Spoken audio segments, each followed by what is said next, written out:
নমস্কার, Ramakrishna mission media নেটওয়ার্কে আপনাদের সকলকে স্বাগত জানাই।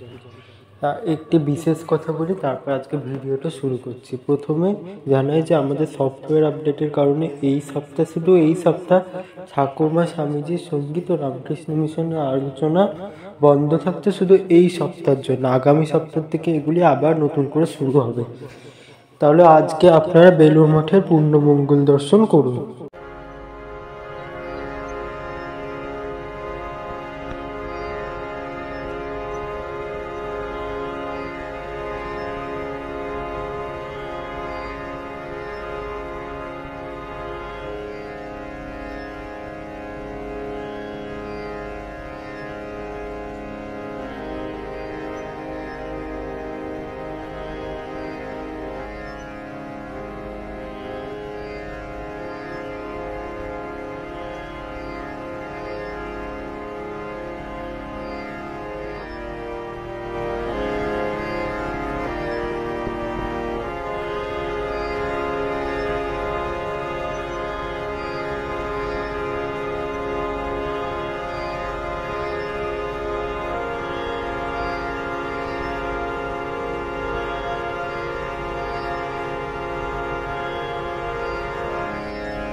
এই ছিল আজকের এই ভিডিওটিকে ভালো লাগলে অবশ্যই একটু লাইক করবেন এবং কমেন্ট করবেন। আমরা রামকৃষ্ণ মঠ মিশন নিয়ে আবার নতুন কিছু ভিডিও নিয়ে আসবো। ততক্ষণের জন্য আপনাদের সকলকে জানাই ধন্যবাদ এবং নমস্কার সকলকে।